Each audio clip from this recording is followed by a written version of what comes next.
fuzzy things, like homeless people. I just love them. I used to always give a homeless guy $1 if I saw him, like maybe if he had a cute sign or if he'd combed his beard really good or shined up a shopping cart. Give him $1. And then my friend told me, don't give homeless people that $1. He said, because if you give a homeless person $1, it's like feeding a dog from the table. Which I thought was kind of harsh. But true, because it just teaches them to beg, I guess. So now I don't give homeless people money anymore. Now I keep a rolled up newspaper in the car.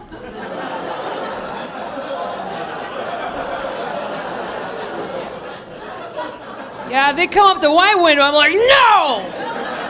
Off! Bad. I don't know, maybe that's not for you. Maybe you're a cat person. You keep a squirt bottle like, scat! Off! No! I was thinking about it, though. I think homeless has its perks, you know? Like, homeless people don't get DUIs. And that's something the rest of us sometimes have to worry about. I mean, I don't drink that much. I really tried to get through that one. Oh, next time. No, so, and if you're going to drink, you know, and you have a car, then you always have to they say that you can calculate this based upon different factors. But once you're drinking, that's some complex math, you know? And so for me, after a couple drinks in, it turns into a story problem from elementary school that I can't solve.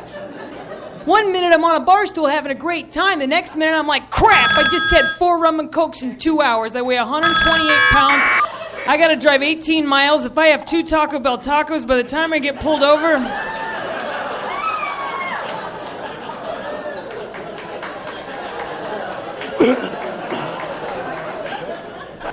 What am I going to blow to get out of a DUI? Now, you can put your own dirty tag at the end of that one.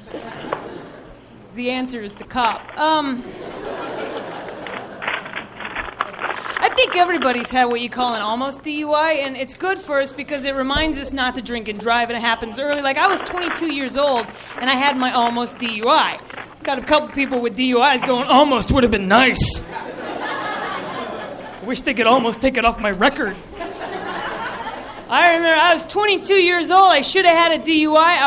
I was completely drunk. I was leaving this concert, let's say, and I get in my car, drunk as a skunk, and pull an illegal U-turn right into another car. Just...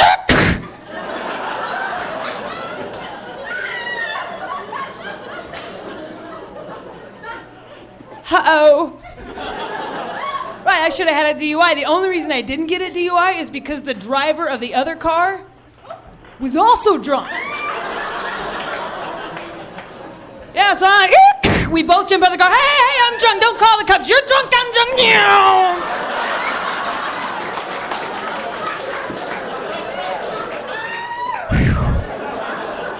Dodged a bullet on that one. Thank God for drunk drivers.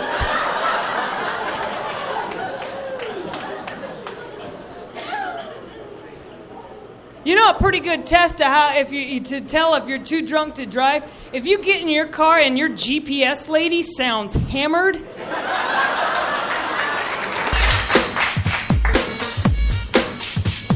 PPRNradio.net. Commercial free 24/7. You know him as Cologino or C from Bronx Tale. You also might remember him being shot to death by Tony Soprano.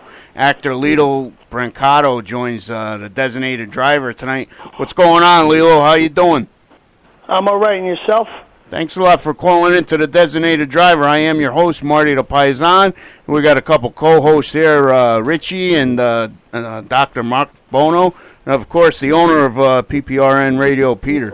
You sound like you do in the movies. Exactly. Yeah, well, yeah, that's the way it goes.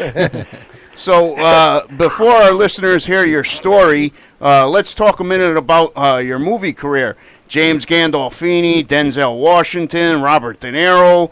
How was it working with these guys as a young actor? Oh, it was, I mean, looking back in hindsight, I think I appreciate it more now than I did then. Because at at that age when I worked with Robert De Niro, I was only 16 years old, and he was, he was already a legend to me. But now, as a grown man, it just means so much more to me. I mean, the things that that man taught me. He directed that. That was his directorial debut, so I got to work with him on that level as well. And to have been directed by someone such as himself, it was it was mind blowing. I mean, he's one of the best to ever do it.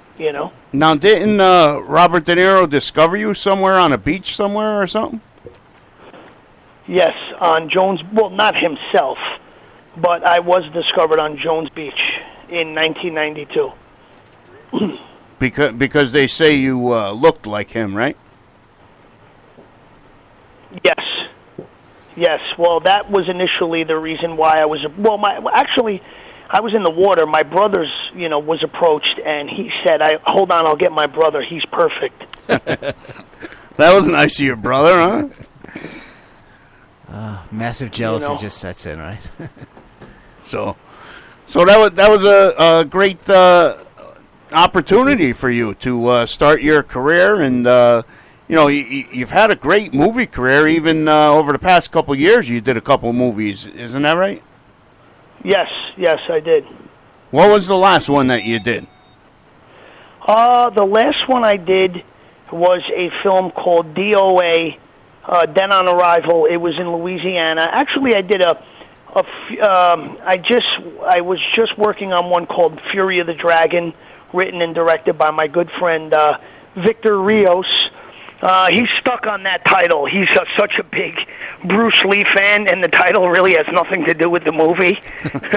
But that's what the movie's called. The guy's, has a pest control company in Colorado called Mean Green Pest Control, and he finances his own films through, what he makes with, what he earns through his pest control company. He's really dedicated. He's a great guy, and he's helping me, and I'm helping him. And it's a great feeling.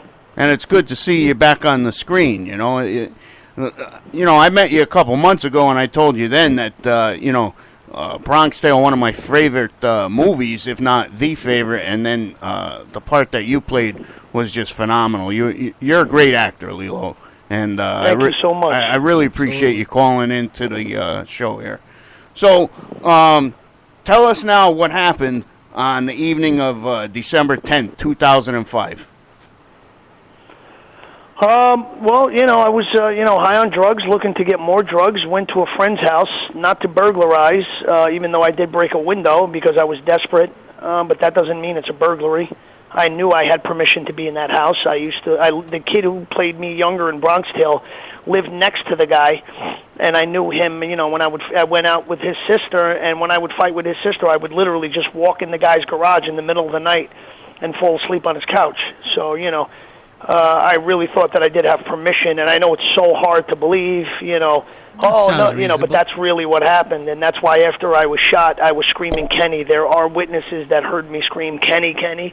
But, listen, with all that being said, another human being did lose his life, which is something that I think about every day and how I wish I could change that, and I try to change it, and, I try to change the impact that it has had on his family by doing good things and by helping people in his name and, making sure that people don't go down the path I went down that led to what happened. And, I'm not a bad person. I've never been a bad person. I just got addicted to drugs and alcohol. And, good people do bad things when they're, high and drunk. That's the bottom line. And, now, I've been home on parole almost 4 years and I haven't been in trouble once. So it just goes to show what kind of person I really am once you take drugs out of the equation. Now, I'm going to stop you right there for a second. Now, we had a show a couple weeks ago, and the topic of the show was, should people be accountable for their actions when they're under the influence? You're still stuck on that one, ain't you? Because this is the perfect example right here. Okay. He was a total different person underneath the influence. Lillo, you would not have done what you did. Never in a million years. Never in a go. million years. Never in a million years. When you're an addict, you think the only thing separating me from that fix is is that window. Now I wouldn't even think about those things. I wouldn't even think about that. Those thoughts would never even cross my mind. And I wouldn't even have the mental capacity to even come up with that stuff. What are you doing today differently that you did before? Like, what are you doing to maintain? I'm sober. Well, first of all, I'm sober. I live a healthy, sober life. And I'm sober 11 years. Congratulations on that. Great. That's great. And how do you maintain sobriety? What do you do to stay sober every day? It's no longer a struggle, really. I mean, it's just that I've been through so much as a result of my addiction that one day, November 18th, 2006, I just said I don't want to do this anymore, and I just don't have urges anymore. Listen, meetings work for a lot of people. Okay, the Narcotics Anonymous meetings. For myself, something just has clicked in my mind and in my head that I can never ever have another sip of alcohol nor touch another drug again in my life. And it's not really a daily struggle. I just once I set my mind to doing something, I do it. I'm like an all or nothing type of guy. Now that I'm sober, it's all. It's not halfway. It's not like, I drink on the weekends. I don't do anything. And that's the way it has to be. When you are like that, you cannot ever alter your mind again, or you will wake up the beast inside. And then next time around, I won't be as lucky. I'll be dead. Was Hollywood? That was God. That was God taking mercy on me. Was Hollywood forgiven? Was New York forgiven after all that? I mean, did it put a damper on your career, or what did it do? Well, no, it's definitely. I mean, as far as what hurt me in which way? Like after you did what you did at that guy's house or whatever house you were at. Yeah. Did Hollywood put you like in a pedestal? Not a pedestal, but did they put you to the side? Did you not get the offers anymore? Did you not get? Well, yeah, it's definitely made things more difficult. Right. There's no doubt about it. Yeah, but people like rightfully so, because though, right? Listen, I made bad decisions, and in life, when you make bad decisions, you have to pay for those bad decisions, and you have to repent. You have to show people that you changed. And they're okay now? 3.5. Say again? And they're okay now? I mean, you're starting to get more offers now that you're better? Well, yeah, I'm starting to work a little bit more, but it doesn't mean it's okay. It's never going to be okay.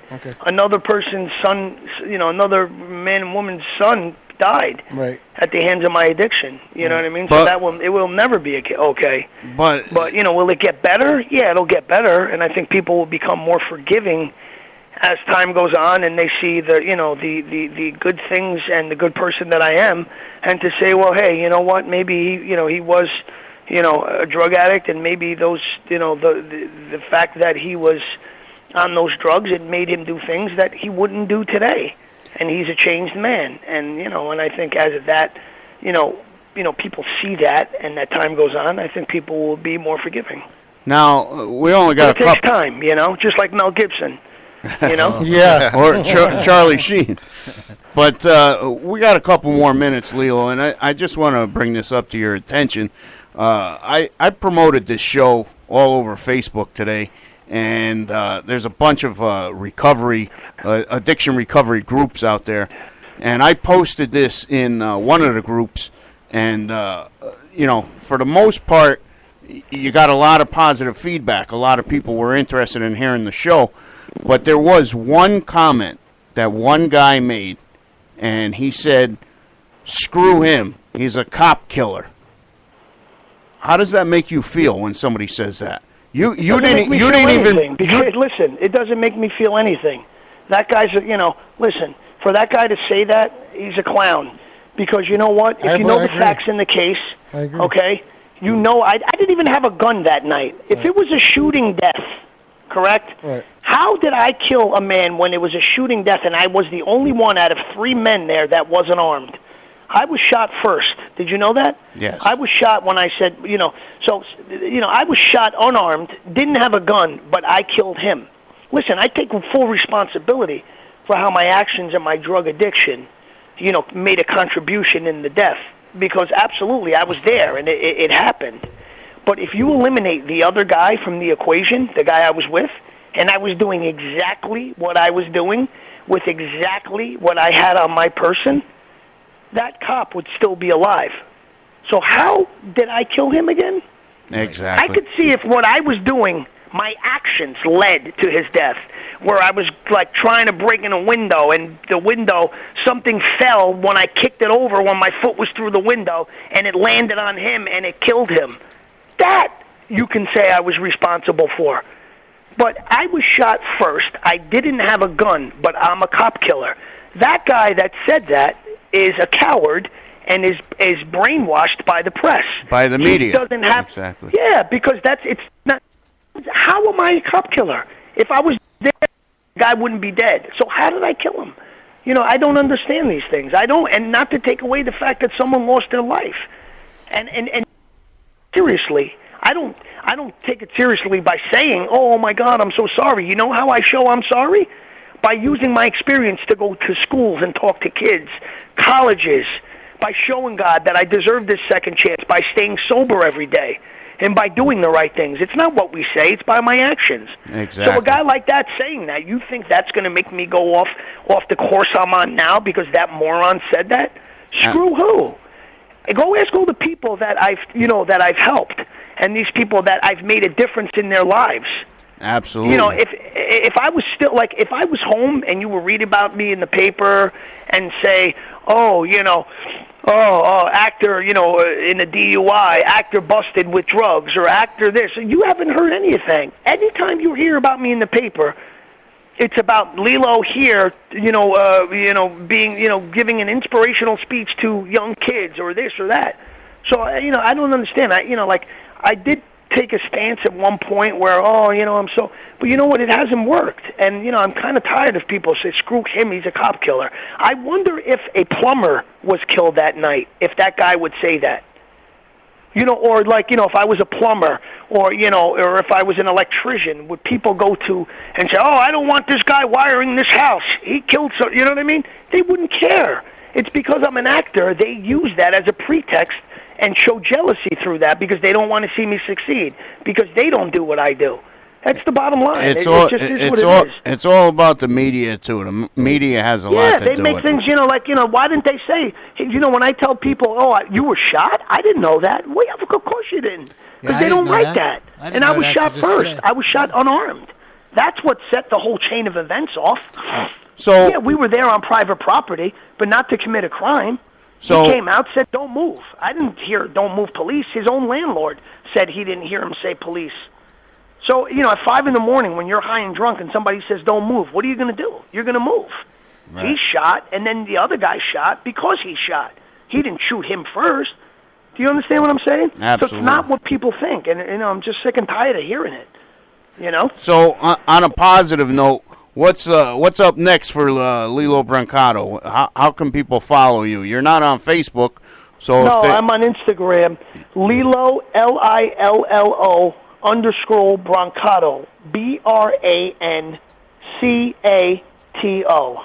So what's up next for Lillo Brancato?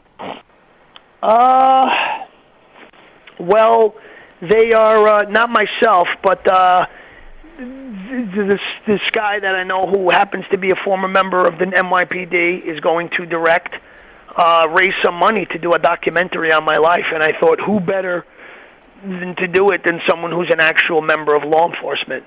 Nice. He's someone who believes in me.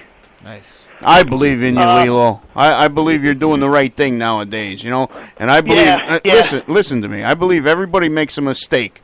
As drastic as that one was, you made a mistake and you recognize it and you're moving on and you're trying to do the right thing. You know what I mean? Right. So. Yeah, but guys, listen, I got to run. But thank you for your time and let me share, my story. I appreciate it, and I'd love to be on again sometime soon. Whenever, just let me know. Absolutely, Lillo. Thanks a lot for calling in. Thank you, Lillo. Thank you, guys. Bye-bye. Bye. Wow. He was mad. Wow. I don't know. Yeah, well, he's under the same kind of scrutiny over and over again. Gets wearing. That's the thing, though. You can't post on Facebook, and if the guy's got. I tell you this every time you walk in. I'm like, fuck people, because that's just the way it is now. Because, all right, the guy did bad, and we live in a world where everybody just wants to attack. But when you hear the facts, though, it's not as bad as you think it is. But that's the problem. I mean, you gotta have a guy like Marty call this guy to put him on an interview, and other people ain't. And now you got guys on Facebook going, "Fuck you, fuck him, copy." Well, you don't know what happened. Plus, when you hear the story, you don't know what the facts really are. Yeah, I mean, everybody has exactly. Their own facts. I can. I thought this guy wanted to come to the speaker and rip fucking Marty's ear off on that question. Nah, he was. Next fine. time we'll get him in. He's all right. He was fine. He's Italian. That's the way Italians talk. Yeah, I know. You know, he's a good guy. You know, my boss said to me today, he's like, "Why are you yelling?" I said, "This isn't yelling, man. This is Portuguese." Yeah, it was funny hearing his voice though, because boy, he's exactly the same as the show. You know? Like I said, I met him a couple months ago at Where'd you meet him? At a place out in Orange. They were doing a grand opening thing, and great guy, man. Yeah, he did an interview on Sunday Saucepot, and spent a lot of time and talked about everything. He's very open about the whole situation. You know what I mean? He seems to have a good handle on it. I really like his mindset and the way he articulated it. It's really impressive, really. So, but I mean, this has been going on for a while. You know what I mean? But it does show you. It doesn't matter who you are, how much money you have, how much fame you have. Drug addiction will take you to a dark place real quick. It does. Quick. So, we got a couple good bands like we always do coming up for you at the halfway point. J.D. Danner and The Caroline.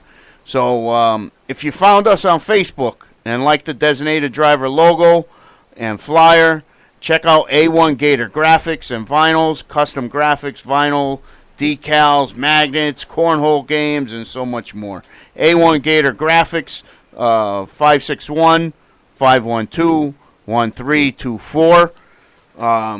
We got an interesting topic for the second half of the show, Mark. We do. We do. What about me? And Rich and Pete. So, if you guys want to call in, 203-992-7776. It's going to be very interesting. So stick around for the second half. Can you give us a hint on what it is? Yeah, after the music, I'll let you know what it is.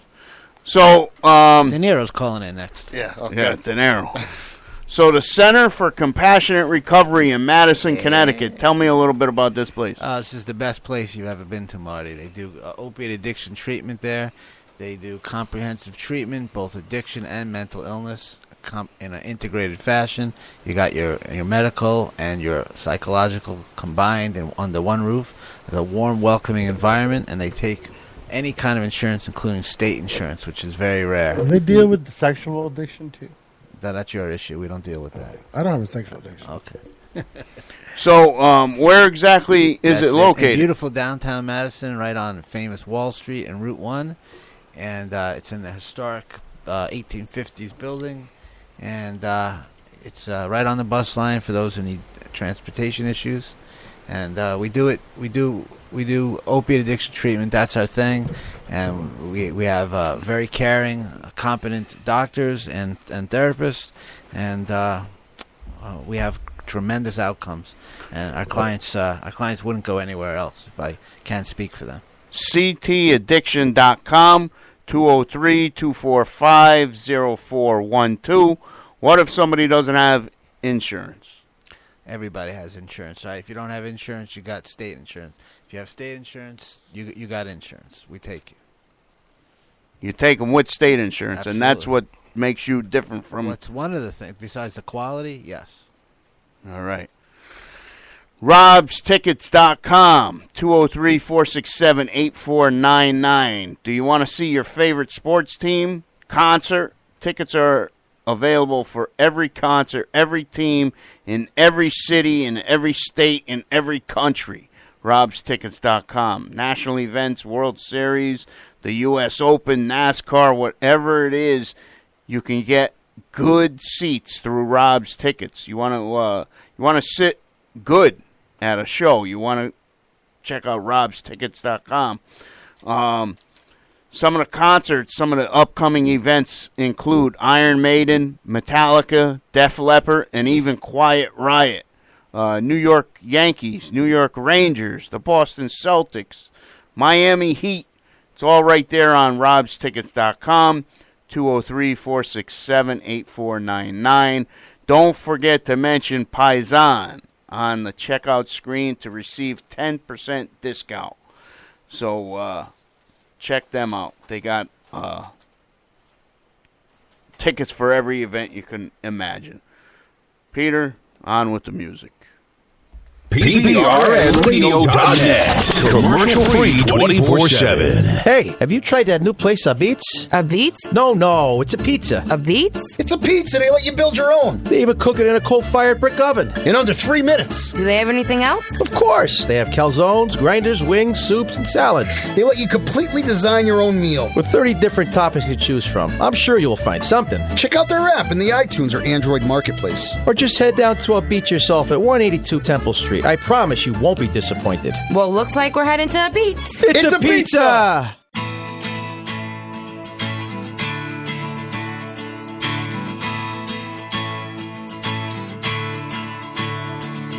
I wake up in the morning with voices in my head.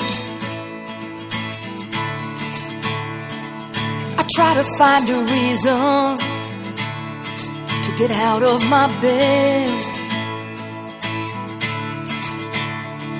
My mind is so distracted by what used to be a dream. The best things in life aren't always what they seem. I'll start a new page, take a new direction, dance in the rain, try some reinvention. With faith I will get through the storm. I'll find my way on my own. I'm almost home.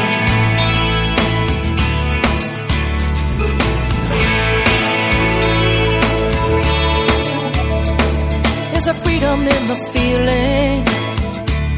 There's nothing left to lose. And my future destination will be what I will choose. I know life can be tough. I'll be a little tougher when I see the lightning. I won't fear the thunder. I'll start a new page, take a new direction, dance in the rain, try some reinvention. With faith I will get through the storm. I'll find my way on my own. I'm almost home. Sometimes it was a hunger that kept me alive, but I've made my peace and I have survived. I'm almost home.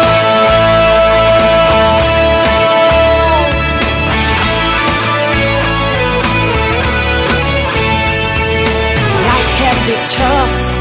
I'll be a little tougher when I see the lightning. I won't fear the thunder. I'll start a new page, take a new direction, dance in the rain, try some reinvention. With faith I will get through the storm. I'll find my way on my own. I'm almost home. I'm almost home. Almost home. I'm almost home. I'm almost home.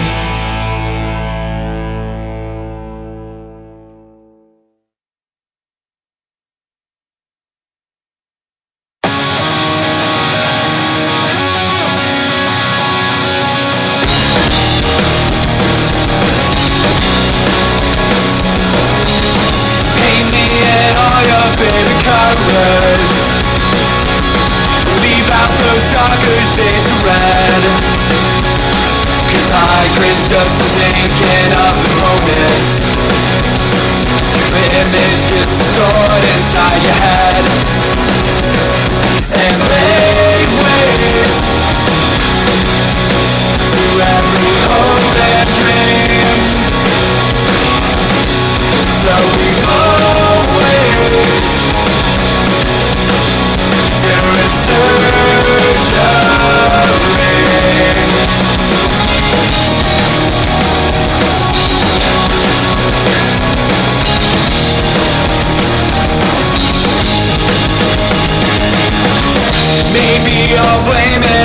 summer.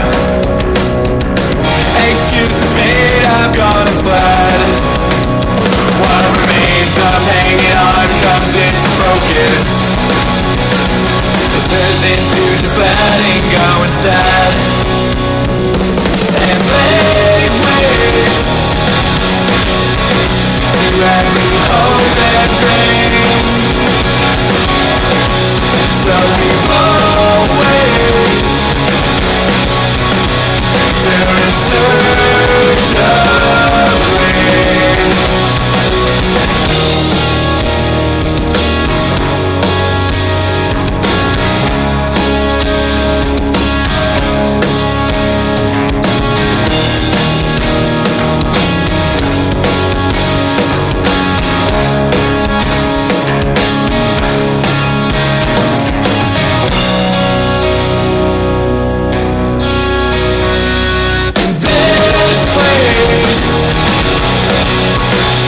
Knocks like Novocaine. But have faith. Feel alright someday. We're gonna feel fine someday.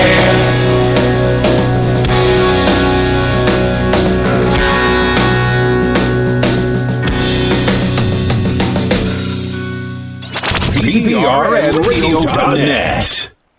The first song that you heard was Almost Home by J.D. Danner. J.D. is a redneck girl who's originally from New York and is now based out of Florida. J.D. has a hit song, Thanks to the Brave, that's been heard all over the country and on several TV shows. Me and J.D. have one thing in common. J.D. used to host her own internet radio talk show called That's Life back in 2009 on W4CY.com. For more info, follow J.D. Danner on Facebook or visit her website, jddanner.com. The second song that you just heard was Novocaine by The Caroline. The Caroline is a three-piece melodic punk band out of Atlanta, Georgia. The Caroline started out as a solo project and slowly evolved into what you just heard here tonight on pprnradio.net. For more info on The Caroline, go to 59xrecords.com or follow them on Facebook, facebook.com/The Caroline Music.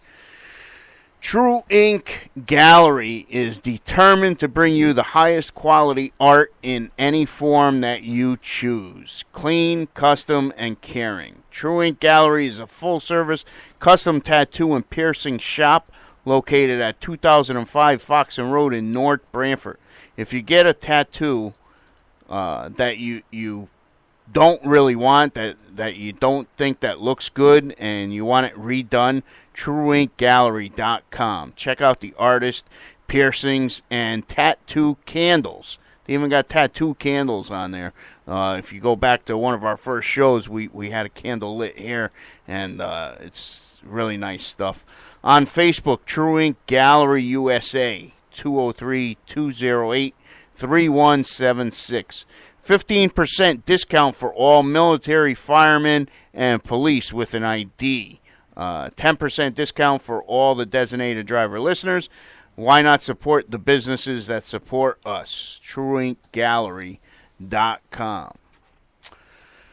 From tattoos to gold, Delestra Jewelers, 280 Main Street in East Haven. Over 43 years in business, well known for excellent selection of watches and jewelry and for the repair service. After 43 years, I don't think there's a piece of jewelry that Johnny cannot fix.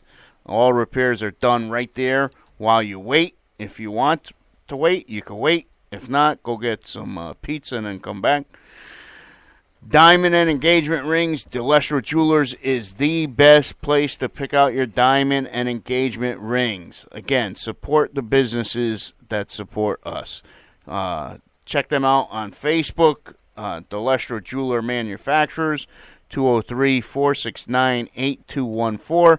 And what's different about Delestra Jewelers is they have sporting memorabilia and, jerseys, pictures, autographed pictures, all that fun stuff.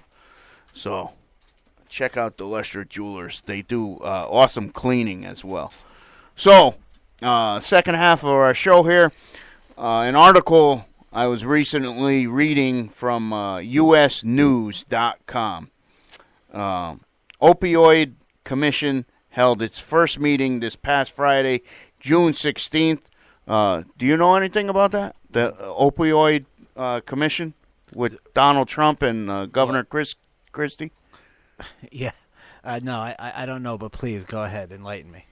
Tell me about how Donald's going to fix the opioid. I think his son Jared, his son-in-law, is supposed to be fixing the opioid epidemic, but please. The first meeting was this past Friday, June 16th. Chairman and New Jersey Governor Chris Christie speaks at the first meeting of President Trump's Commission on Combating Drug Addiction and the Opioid Crisis at the White House.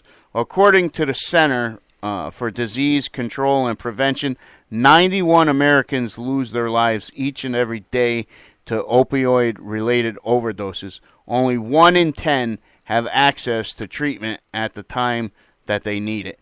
The Opioid Commission's agenda is to create a new attitude toward addictions as physical illness rather than moral failings.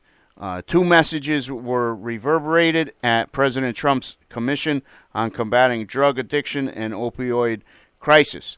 Make evidence-based long-term addiction treatment options available to everyone and acknowledge the parity between mental health and substance abuse.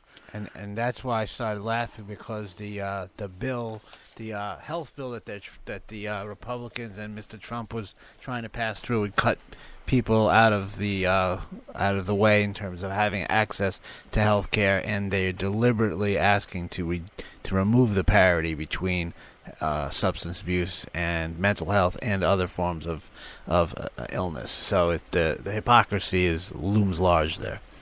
Not to get too political, but it's a joke. So, are there any similarities when it comes to mental health and substance abuse? Someone who is depressed who uses pot to numb the pain. Someone suffering from social anxiety may go out, drink to feel more comfortable. Or maybe someone struggles with panic attacks and takes Xanax or Valium to calm down.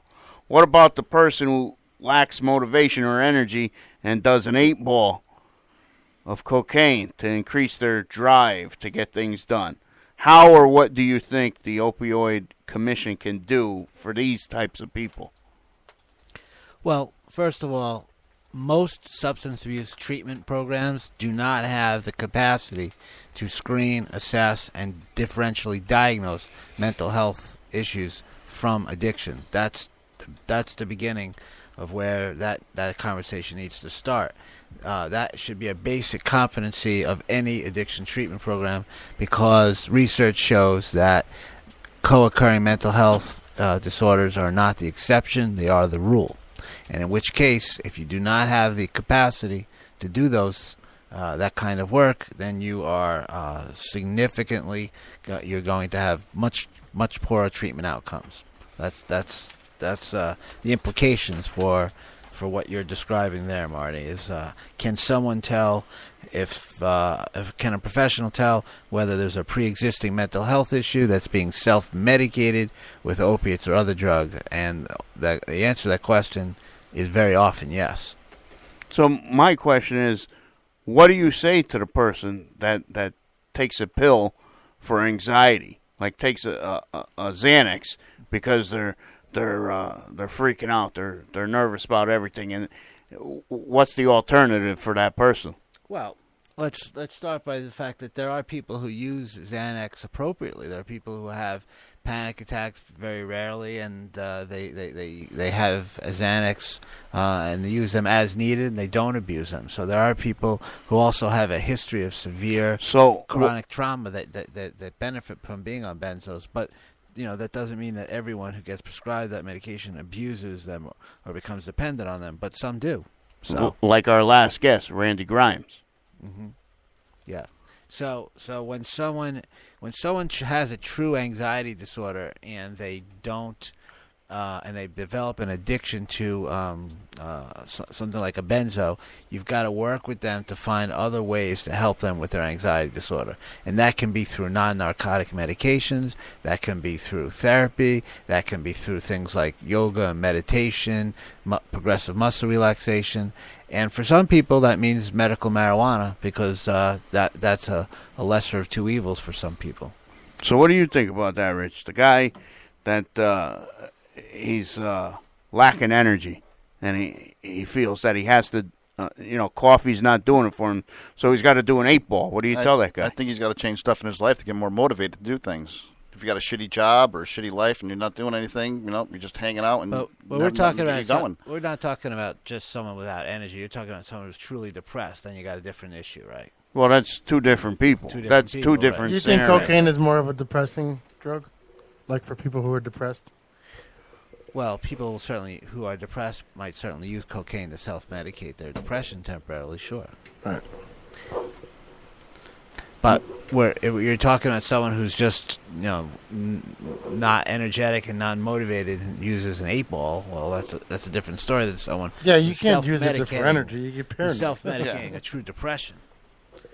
So, I mean, what do you do with these people, with these scenarios that I read to you? I get these scenarios every day, constantly. Okay, so what I do is first of all, I have to help clients even recognize sometimes that that's what they're doing. They don't know that they're self-medicating a mental health issue. So that's oftentimes the beginning. Aren't they there because they do know? Sometimes people just know something's wrong and that they use this drug and they felt better. They don't have a label for it. They don't have necessarily have the insight. But we teach them, we show them, and then we show them a better way. Addiction becomes a maladaptive coping mechanism, and we show them other ways to do it that are going to have better long-term results. Opiates are very effective in treating things like depression and anxiety. In the beginning, they work very well. That's scary. That's the trap. So when I first read this article, this news story, you had a little tone in your voice that you don't think that this commission is going to be able to help the situation? I just don't believe. I don't believe in the investment in treating people with opiate addiction when you're pushing through a health plan that takes 24 million people away from the ability to get help. My clients, 75% of my clients would lose their health insurance if that bill that went through the House got through the Senate. So what's that? The American Health Care Plan that just got voted through recently. If that went through the Senate, all my clients would lose their ability to get treatment from my program because they'd be part of that 24 million that would lose their health care. So it's pretty hypocritical to say you're going to do something about the opiate epidemic when you're going to take away people's health insurance. Well, maybe he has a different plan. He does have a different plan to take away 24 million people's health insurance. That's the plan. You're saying Obamacare. I'm saying no. I'm saying the new the repeal and replace version of Obamacare has a definitive loss of 24 million people on Medicaid. They would lose their health care, and that would include the people that currently I serve right now in Connecticut. Obamacare made it so you have to do it. You have to get health insurance. That's true. Yeah, but if you can't afford it, you get it for nothing. That's right. And My daughter, and those are the people. Those are the people that would lose it. Yeah, and those are the plans that you pay for. Right. That you'll You're awful quiet over there, Pete. I don't know I'm watching. So. What are you watching? Porn? Well, for me, that's porn. Animal porn? Yeah. For me, that's porn. All right, DJ. That's like what goes on here on Saturdays, Pete. Saturday's mixtape, but don't forget this Saturday we're going to be live at Beardsley Park doing it. So for 4 hours. Couple weeks ago we did it at Seaside, part of our summer series, where we're going to be at places where we DJ live. So trying to break into the Rhode Island beaches too by next month. So PPRNradio.net is going to be live where? Beardsley Park in Bridgeport. And if zoo? you're in Milford, Beardsley Park, no, the park. Not the zoo. It's in the park. The zoo's in the park. But you're going to be It's near one the big zoo. park. We're going to be near the zoo. Okay. And what time are you going to be there? 12 to 4. 12 to 4. And if you're a Milford resident, you get it for $5 this week. And what are you going to be doing there? DJing, mixtape Saturday. Like what kind of music do you play? Oh, Saturdays is basically, if you go into our schedule, you can check out our music. Mondays is New Wave, which is like all Depeche Mode. Tuesdays and Wednesdays is heavy metal. Thursday, Friday, Saturday is grunge. And then Saturdays is hip-hop, R&B, old school, and freestyle, and some EDM. So, I mean, like this Saturday at the zoo, you're going to be playing like what? Salt and Pepper? And Yeah, stuff like that. All old school stuff. All right. Like 94.3. 94.3. Yeah. Sunday's Barbara Streisand and Barry Manilow. That's right. Yeah. The mixed version. Oh, you heard it? Do you really play that? Yeah. That's called Bob's Pacemaker. It's called Feel Good Music. We do. We play shit like that with the Temptations and all that stuff. A little bread, whatever. Yeah, man. We don't fuck around here. So tell me, Rich, what's happening July 16th? We'll be selling bands for the last time, wristbands for the reunion down on the green in East Haven. Tell me a little bit about this reunion. Well, we're going to have 3 bands, all-day food. It's going to be a good time. Bottled water. Yeah, we should have some bottled water, baby. 1 bottle or something for everyone to share. Where is this? Bocce. Bocce. We're going to have a bar there inside. But it's a cash bar, though. Yeah. And it's where's it going to be? Irish American Club on Venice Street in East Haven. That's August 19th. Yeah. We're getting confused with dates lately, but the reunion is August 19th, and the wristband, the last time to get your wristbands is Saturday. Saturday or Sunday? Sunday. July 16th. July 16th, the East Haven Green. What time are we going to be there? 10 to 4? 10 to 4. We're doing it a little longer, yeah. 10 to 4. Make sure everyone can get down there and do their thing. So you want to get down there, get yourself a wristband for this. This is also a food drive for the East Haven Food Pantry. So you guys want to do the right thing for the community in East Haven. This is a good time. Fool's Faith, we played their music last week, and good band. And then we got our friend is coming out there, Jonathan 6A, and the Rubber Band Band. Tell me a little bit about the Rubber Band Band. That's a band my cousin's in. Him and another guy, Taxman George, I don't know if you know him. They're going to be playing. They play like old school music and stuff like that. Rock. Like what kind of old school music? I mean, Barry Manilow is old school music. Yeah, no, they play like Creedence and stuff like that. Yeah. It's a good time. It's a lot of fun. The first one we did was a couple of years ago, and that was a lot of fun. So maybe this year Pete will come out there, have a good time. What day is it on? The Saturday, August 19th is the reunion. I'm off that week. I could probably come there.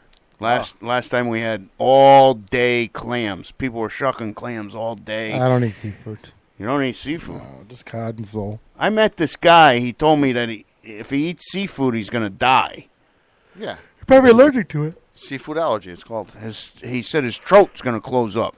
Sort of like a peanut butter allergy. Peanut allergy. Oh, my gosh. I love living near the water, but I fucking hate seafood. I really do. I only like cod and sole. That's all I eat. What else are we going to have there? Hamburgers, hot dogs? We got hot dogs, sausage and peppers, macaroni. All right. Maybe normal stuff. Maybe the doctor will come out there. I love it. Hey, let me ask you a question. Yeah. How's things going with your new friend? Oh, you're killing me. Bad question. Next subject. All right. We know where that's going. Is there a love connection going on here? Obviously, it's unplugged. Oh, okay. Sorry. So, we missed one of our co-hosts tonight. She, I guess she had a dead battery, so we were female-less tonight. So, thanks for Lillo calling into the show. That was pretty cool. What'd you think about that, That was Pete? fantastic. It was weird because I watched his movies and stuff, and it was just weird because he talks like he does in the movies. Oh, hey. Oh, he's definitely Italian. So, yeah, I was high, you know. What were some of the other guests that you've had on PPRN that are? Oh, John Valby we've had on. We've had Joey Fatone. John Valby. Tell me about that. John he must Valby. have fit right in here. He actually was too busy watching. He called in. He was actually too busy watching the hockey game, so he didn't give us much of an interview. Bob Backlund came in, didn't like the way we were talking to there was a woman in the room, didn't like the way we swore, so he left. He walked out of the room? Yeah, he left. He left us the poster, though. He gave you the poster and left. Joey Fatone from the Backstreet Boys was on here. Jamie Kennedy was on here. We've had a few people. Felicia from General Hospital, remember her? No. She was on here. I don't watch soap opera. You don't? You were back in the 70s. You watched them. I was born in '69. Jack Wagner's wife. How about that? You remember Jack Wagner? Jack Wagner. Yeah, he sang a few songs. In your time. Probably when you were wearing those tight-ass Levi's. Yeah. Right? Last week? Yeah. So. We've had a few good people in here, so. All right, so we got a few minutes left. Yes, 203-992-7776. Call in. If you're listening, call in right now. I want you to say hello. Tell me what you think of the show. Our Facebook group, we're up to 3,200 members. What are you paying for these people every week? You got $1. Phenomenal numbers. I'm giving $1 to everybody. You are, aren't you? Yeah, because I got it like that. But I think we're at a standstill now. I think we're going to be at 3,200. You got a plateau? So I'd like to be at 5,000. So We've been saying. Designated Driver, Addiction Recovery Radio Facebook group. Look for that group on Facebook and add a friend. Tell your friends about us. We're here every Monday night from 8:30 to 9:30. And you can also listen to the archive shows. They're on the website as well as some of the other shows. You got the sporting show that comes on right before us. All right. 413. Welcome to the Designated Driver. How you doing? Good. How are you? Better today. You're better today. Yeah, better today. What'd you think of the show? Did you listen to? Who are you? This is Justine. I'm a former East Havener living in Massachusetts. Why'd you move to Massachusetts? Free weed. Oh, muddle on. She said Maron. I know, she's from East Haven. What do you expect her to say? Long story. Kids, divorced. Ex moved up here. It was easier. So tell me, did you hear the interview in the beginning of the show? I did. Did hear most of the interview. And what'd you think of it? What'd you think of Lillo Brancato? I thought it was cool because I recently watched the movie and I actually didn't know who you were interviewing at first because I came in during part of it and I was like, oh my God, is that who I think it is? It was. He sounded like he did in the movies, right? Yeah. He did. He sounded just like in the movie and when he was on The Sopranos. Yeah. And then I was like, wow, how'd they get that guy on there? Yeah, I made a phone call. Marty knew somebody. Marty, he may have been offered. He couldn't refuse. He I know somebody. a guy. I won't take your job from you, Pete. So yeah, this is. No, Go ahead. No, I enjoyed it. I didn't realize that this was on. The show was on out there, and enjoyed listening to it. So. Well, we're glad. We're glad you enjoyed it. Are you an addict yourself? She's a sex addict, but she won't admit it. Yeah, no. I have a lot of stress and anxiety. I want to put it that way, to the point where stress and anxiety can do a number on your body. I had a So small what do stroke you on do Thursday. when you get stressed out? Do you take a pill? I walk. There you go. About 5 to 7 miles a day. Wow. See? Yeah, How many? So, 5 to 7 miles a day. Come on. Shit, Marty can't even do 5 to 7 feet at a time. I get tired walking to the buffet line. I do it while I'm waitressing, though. I waitress at night, and I look down 4 hours later, I've done like 6 miles. Oh. Because all those people that can have a glass of water, and I'll have a glass of water. But that's stressful. That's stressful walking. What is it, a glass of water? Water. Water. You must be up in Boston then. That'd be water. That's from living in between. Yeah, it's called in water. between the two states. Water. I deal with people in Rhode Island all day, and they call me PETA, and I'm like, are you hungry? PETA. PETA. So listen, yeah, there you go. One of the things that we're talking about is, when somebody who's tired, they might want to do cocaine to get energy. Somebody that's, really high strung, they may want to take a Xanax or a Valium.